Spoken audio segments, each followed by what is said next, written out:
a gente tem aqui direto do celular. Ele está abrindo aqui para a gente. É muito legal isso, né? O Edu é um cara que eu respeito e admiro demais. Ele está em trânsito lá na Hungria, mas ele resolveu falar um pouquinho aqui com a gente. Deputado federal Eduardo Bolsonaro, muito bom dia. Obrigado por estar aqui conosco hoje, nessa manhã de quinta-feira. Eu que agradeço, Marco Antônio. Satisfação rever a professora Paula Marisa. Legal demais, né? Fiquei muito feliz que está de volta ativa aí aos trancos e barrancos depois de muito boicote, né? Verdade. A gente torce muito por você, pode ter certeza. Obrigada. André Adriles, a voz mais charmosa da comunicação brasileira. Estou aqui direto aqui de Budapeste, na Hungria, né? Vim aqui muito para o CIPEC. Vocês me escutam bem? Sim. Perfeitamente. Eu ia começar te perguntando isso, Eduardo. Qual é a missão aí na Hungria?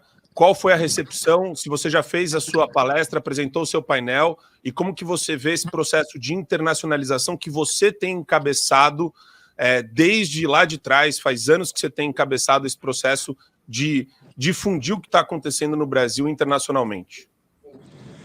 Primeiro, eu fico feliz, né, que muitos dos nossos apoiadores cada vez mais entendem o nosso trabalho aqui no exterior. Lamentavelmente é por conta de uma situação nada agradável de censura, perseguição, prisão, mas começaram a entender que de fora dá para você fazer pressão. E esses contatos, essas portas que se abrem, elas não são feitas da noite para o dia, esse relacionamento. Isso demora um tempo. A pessoa tem que saber quem você é, ela tem que ter tido um contato contigo, né, porque senão ela pode imaginar que é mais um político corrupto da vida, enfim.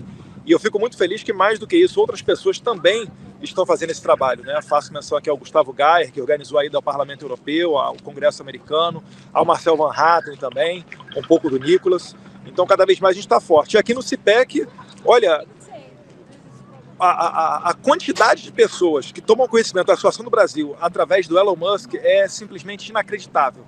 Tá? Aqui no CIPEC da Hungria, a gente fala muito para a nossa bolha da direita. Mas, assim, espanhóis, italianos, conheci um deputado italiano, começou a mostrar um monte de matéria aqui, ele defendendo meu pai, tá? Americanos nem se falam, tá? Aqui a senadora colombiana Maria Fernanda Cabal, Santiago Abascal do Vox, enfim, conhecendo outras pessoas.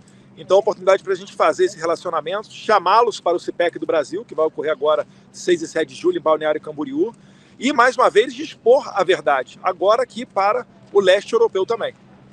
Eu queria abrir para a professora Paula Marisa fazer uma pergunta para o deputado. Professora. Deputado, obrigada pela presença. Eu estou acompanhando essa movimentação de vocês aí no exterior. Estou muito feliz que finalmente a gente está furando essa bolha, como eu acabei de falar no meu primeiro comentário.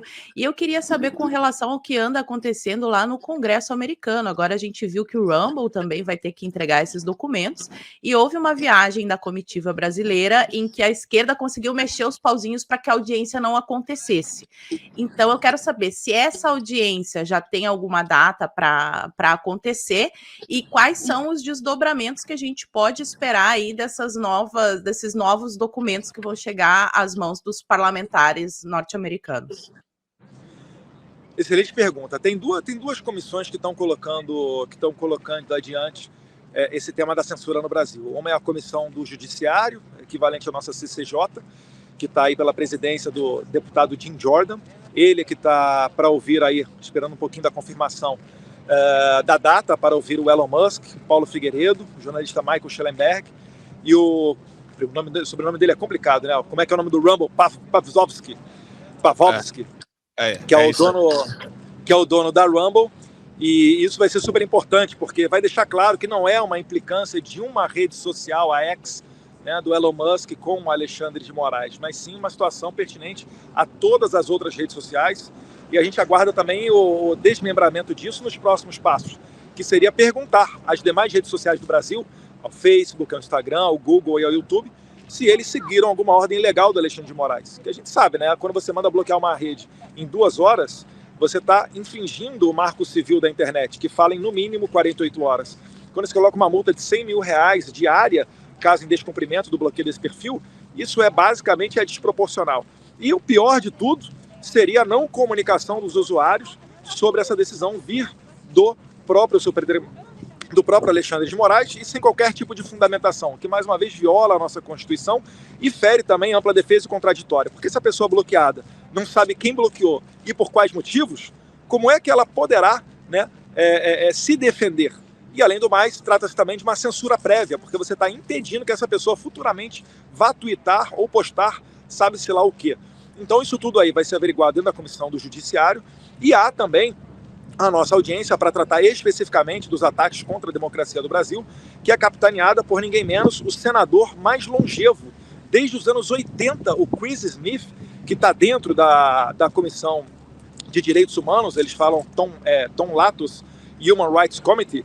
Ele está capitaneando esta audiência pública, e houve um embrólio com aquela pessoa que eles chamam aqui, o deputado, né, dos Estados Unidos, o James McGovern, que seria conhecido como o fantoche do George Soros dentro do parlamento americano. Ele acabou impedindo, suspendendo, na verdade, a nossa audiência, sabe-se lá por quê, né? Democraticamente proibindo, silenciando a nossa voz, nos censurando. Mas existe uma perspectiva de que a gente consiga reverter isso e seja feita a nossa audiência. A gente não sabe exatamente quando, mas quanto mais audiência se interessar por esse assunto da censura no Brasil, mais chance a gente tem de conseguir mais cedo essa audiência. E o que torna o Brasil especial nisso tudo, porque os Estados Unidos sofrem com isso, a Austrália, a França, Brasil, outros países, mas o que torna o Brasil especial é o fato dessa censura estar vindo pelas mãos do judiciário. Então o Brasil está elaborando um vírus que está indo para o resto do mundo, porque várias vezes você vê essas pessoas que falam em defesa da democracia e, na verdade, estão censurando as pessoas, indo para o exterior fazer palestras. Então, esse vírus do Brasil não pode, né, contaminar, por exemplo, os Estados Unidos, que tem eleição agora em novembro desse ano. Exatamente. E o Eduardo falou uma coisa muito importante. A gente está exportando, a gente costuma importar pauta dos Estados Unidos e da Europa. Nesse caso, o ativismo judicial direto de um tribunal eleitoral e da Suprema Corte é algo completamente inédito. Não sei se o deputado caiu. Não, eu estou tentando consertar aqui o fone de ouvido, porque acho que vocês estão me ouvindo pelo som do celular e não o fone do... Acho que está pelo fone. Está muito bom, inclusive. Tá ótimo. A gente está ouvindo bem. A gente está com quase 19 mil pessoas aqui nos assistindo em vários canais. Quero jogar para o professor André Marsiglia perguntar para o Eduardo Bolsonaro. Bom dia, deputado. Tudo bom? Prazer falar contigo. Eu tenho uma pergunta dupla. Nessas andanças pelo exterior, o senhor sente que existe, para além do parlamento, para além das instituições, um interesse popular em relação ao que acontece no Brasil, ou um conhecimento das pessoas, enfim, das pessoas que não estão dentro das instituições? E a segunda pergunta é como é que dentro do Congresso brasileiro isso está sendo tratado. A gente tem visto movimentações de parlamentares, até de grupos de parlamentares isoladamente, vamos dizer assim, mas o Congresso enquanto instituição, o senhor sente que está tendo uma reação, ou se não está, por quê? Sim, André. Primeiro, no exterior, antigamente as pessoas não sabiam nada. Hoje em dia elas têm uma noção de que algo está errado, algo vai estar indo errado no Brasil, mas não sabem exatamente o que. Elas conseguem imaginar porque muito de censura também tem ocorrido em outros países, inclusive de primeiro mundo. Então, cada vez que a gente vai ao exterior, a gente leva os detalhes, a gente faz coletiva de imprensa, a gente fala com outras autoridades, faz discursos como eu vou fazer amanhã de tarde aqui no CIPEC da Hungria. Então, cada vez mais elas vão ficando mais cientes e também mais prevenidas caso amanhã aconteça no país delas. Com relação ao Congresso, ontem um requerimento de minha autoria, em coautoria com o Mário Frias, foi aprovado. A gente criou uma subcomissão dentro da CREDEM e agora a gente vai oficialmente pedir ao Comitê Judiciário, né, ao deputado Jim Jordan, dos Estados Unidos, para que ele nos abra de maneira oficial tudo aquilo que ele tem acesso, para a gente trazer no Brasil e deixar documentado. Esse é o primeiro passo. Depois disso, com esses documentos traduzidos para português, quem quiser se debruçar e estudar de fato, ponto a ponto, o que está ocorrendo lá nos Estados Unidos, com o Twitter Files Brasil, vai ter esse direito. Além disso, né, a gente corre para tentar colocar em prática a CPI do abuso de autoridade. Tá? A gente sabe que é uma pauta difícil, a gente sabe que isso daí diretamente vai afetar pessoas poderosas do Brasil, pessoas que podem passar a mão no telefone e pressionar parlamentares, e paralelamente a isso, o deputado Rodolfo Nogueira já iniciou a coleta de assinaturas para a CPI do Twitter Files Brasil.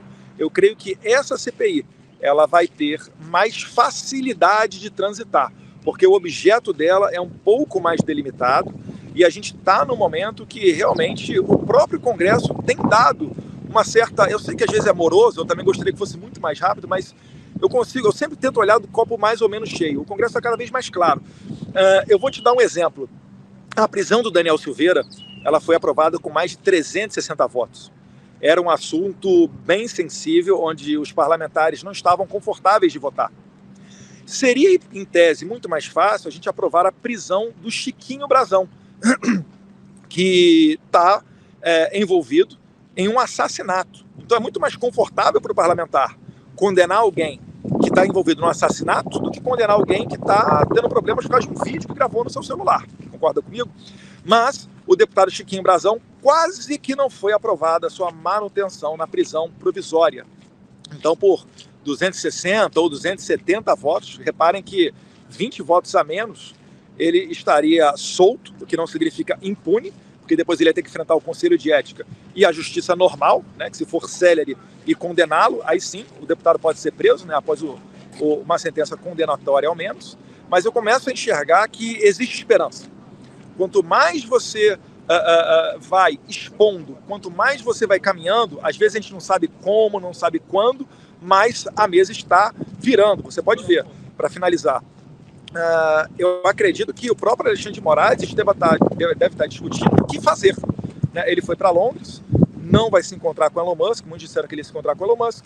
Depois teve uma notícia falando que o Alexandre de Moraes estuda junto com o AGU, o Bessias, como é que ele faz para dissolver a rede X no Brasil. E aí eu falei, olha gente, eu não iria por aí, porque no primeiro momento em que você pune uma empresa americana, ainda mais se o Trump for eleito em novembro, o que deve acontecer, não esperem que o Trump vá ter, né, paciência para com o Brasil. A retaliação vai vir na primeira moeda. E no post que eu fiz, eu falei, imaginem só os Estados Unidos fazendo uma sanção, né, uma censura qualquer comercial em cima da JBS, que tem fábrica de proteína lá nos Estados Unidos, uma das maiores do mundo. Então, esse jogo aí eu não aconselharia muito ser jogado, até porque é uma irresponsabilidade para com os brasileiros, né, por causa da arrogância de Alexandre de Moraes, que não entende que ele não pode censurar, ele acabar punindo o Brasil, fazendo uma guerra comercial com ninguém menos do que a maior potência econômica do mundo. Eu estava silenciado. E para a gente terminar só, porque, coitado, o deputado ele deve estar com o braço cansado de segurar o celular na frente dele.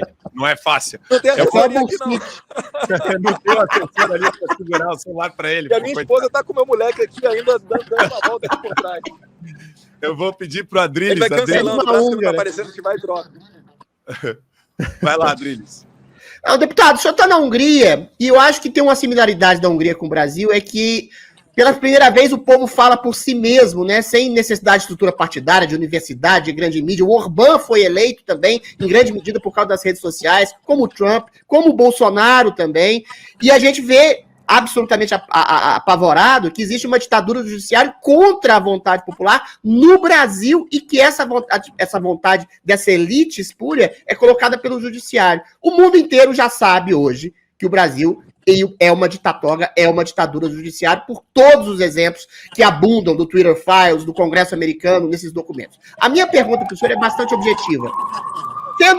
Tendo sabido o mundo inteiro, já há condições para pedir algo que limite essa ditadura judiciária, a saber, a possibilidade de um processo de impeachment do Alexandre de Moraes e de uma possível CPI dos abusos judiciários e de uma possível reforma do judiciário. Existe algum tipo de clima dentro do Congresso para isso? Como é que está o clima no Congresso nesse sentido? Gostei da pergunta, Adriles. Começando do final. A reforma do judiciário é um tema que tem que ser tratado. Eu acho que cada vez mais a gente tem que ventilar. Por mais que seja muito difícil de socorrer com este Congresso, isso tem que ser um tema para ficar forte, para vir na próxima eleição, para quando você for votar no seu senador, no seu deputado, você saber o que ele pensa sobre isso. Né? E com um Congresso mais ciente, a gente de fato levar a cabo essa reforma. Com relação ao impeachment do Alexandre de Moraes, eu sou favorável, tá? Se dependesse de mim, eu faria o impeachment do Alexandre de Moraes, porque ele já passou muito do limite, do tolerável, do legal. Ninguém mais acredita nesse negócio de ficar arrotando a democracia para lá, arrotando instituições para cá. quando na verdade está vendo velhinhas de 71 anos sendo condenadas a 15 anos de cadeia. Isso para dizer o mínimo, né? Para Felipe Martins, do Silvinei Vasquez, do Coronel Câmara, do próprio Cid, pessoas que estão presas preventivamente há meses e que certamente, se fossem assassinos ou traficantes de drogas, estariam livres. Então isso daí é o que faz me motivar, esse deputado federal, se é que a gente ainda tem possibilidade, né, e liberdade para falar. E se a gente não tiver liberdade para falar, que nos caçem e mostrem para o mundo a cara ditatorial do Brasil e arquem com as consequências disso. Né, porque a gente está fazendo barulho internacional, sim, tá? Tem o sério do Brasil, sim, para isso. Acho que não é secreto para ninguém isso daí. E eu acredito que a depender, principalmente dos dobramentos do Twitter Files Brasil, a gente pode ver sim um impeachment, por que não? Né? Porque a gente está naquele momento, quando começou em 2015 ali, as pessoas a falar no impeachment da Dilma, ninguém acreditava também. Todo mundo falava, o pessoal do Centrão vai votar no impeachment da Dilma, ela vai dar cargo, vai dar ministério e vai reverter isso. E deu no que deu. O Lula, gente, ele não tem mais como prometer. O rombo ano passado foi de 240 bilhões. Fevereiro agora, o rombo só no mês de fevereiro foi de 60 bilhões. O Brasil está afundando. Eles mesmos já tiveram que admitir, o Haddad, né, que é o para-choque do Lula, admitir que não vão cumprir a meta. E é engraçado porque algumas pessoas ainda fazem cara de surpresa, né? O PT não vai conseguir cumprir a meta, meu Deus! Né? Mas para nós que estamos ali dentro, a gente consegue sentir o cheiro de que a mesa está virando, as coisas estão virando. Né? No boca a boca, no corredor da Câmara, as coisas estão acontecendo. O Alexandre de Moraes, se ele tivesse uma situação confortável, ele não teria ido semana passada se unir com senadores e líderes partidários. Ele está querendo sentir o termômetro. Então, quando o custo Alexandre de Moraes estiver muito alto, aí será o momento realmente de pautar, e vocês vão ver. Muita gente que hoje, né, parece estar sedado, estar dormindo, nesse momento vai acordar e vai se tornar o maior defensor da liberdade de todos. Mas não tem problema não. A gente finge que acredita, né, coloca adiante aí o impeachment do Alexandre de Moraes e vê se a gente consegue resgatar a normalidade democrática do nosso país, a harmonia entre os poderes. Olha só, queria agradecer demais o deputado. Só uma coisinha bem rapidinha. Deputado, eu não sei se vocês têm conhecimento, mas algo que com certeza sensibilizaria os parlamentares dos Estados Unidos é o fato de que existe dinheiro vindo dos impostos dos norte-americanos para financiar a censura no Brasil através do Atlantic Council e do USAID. Então, só queria dizer isso para fechar. Perfeito, Paula Marisa. Vou deixar esse detalhezinho importantíssimo para você aprofundar, mas eu trago aqui que o Comitê de Justiça, inclusive, ele não pede, né? Ele fez um requerimento para o State Department, que vamos lá, uma espécie de, um MJ turbinado, para que ele também forneça suas trocas de e-mail com a Suprema Corte e o Tribunal Superior Eleitoral, porque eles têm muito receio de que haja o dedo da inteligência dos Estados Unidos e também a britânica, como disse o jornalista Michael Schellenberg, nisso tudo feito no Brasil. O Michael Schellenberg ele conseguiu visualizar que o Alexandre de Moraes estava copiando, inclusive, vários papéis, várias ideias que estavam vindo do exterior, de think tanks, entre outras ONGs por aí. Então, vamos ver se isso daí se concretiza, e em se concretizando, isso vai dar mais moral para a gente também, né, para as eleições brasileiras e mais moral para o Trump lá nos Estados Unidos. Porque certamente o pagador de imposto americano, que é uma pessoa que tem muita ciência, né, busca saber para onde é que está indo o dinheiro dele, vai se revoltar quando souber que o dinheiro dele está patrocinando censura e ditadura no Brasil. Obrigado, e, deputado, só para terminar, excelente esse ponto que a professora Paula trouxe, mas essa audiência do Musk vai ser, parece que dia 7 ou 8 de maio agora nos Estados Unidos. Existe alguma delegação brasileira que vai acompanhar ou é meio que individual, cada deputado se organiza e vai agendar e vai viajar para Washington para fazer esse acompanhamento? Olha, vários deputados vão, vários falaram aqui comigo, né? O Gustavo Gayer, ele está bem organizando isso daí também, colocou a assessoria dele à disposição, tá? Mas em princípio vai uma comitiva de parlamentares para lá. Se nós vamos com as custas pagas pela Câmara, o que eu estou tentando fazer, tá? Que o meu voo seja pago pela Câmara dos Deputados, porque senão também a gente vai à falência, né? Senão a gente procura outra fonte, vamos lá. Mas enfim, a gente está tentando fazer disso uma missão oficial com ônus para a Câmara. Certamente vai ser um dinheiro muito melhor investido do que nas viagens do Lula, que ficou no seu primeiro ano, 2 meses fora do Brasil, ao custo de R$1 milhão cada dia dele fora, né?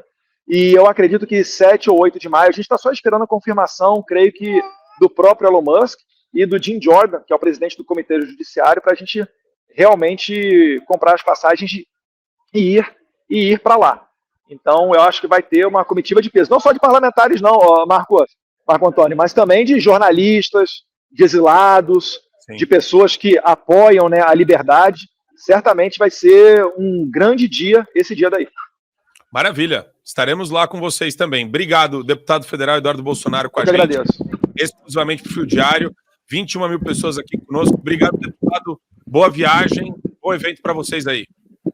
Aqui atrás é o Parlamento Europeu, né? O Parlamento da Hungria. Eu estou aqui para o CIPEC da Hungria, lembrando que 6 e 7 de julho ocorrerá o CIPEC Brasil, na cidade de Balneário Camboriú. Estou falando com o Jair Bolsonaro, estou só esperando ele confirmar. Ele já falou que sim no WhatsApp, mas com o papai você tem que confirmar 2, 3 vezes antes de fazer a publicação, né?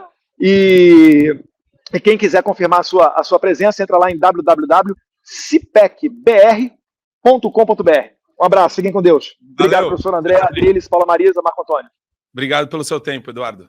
Assine o Fio Diário. Assim você vai ter acesso integral ao programa completo Adriles sobre tudo, além de outros diversos programas na nossa plataforma. Assine aí.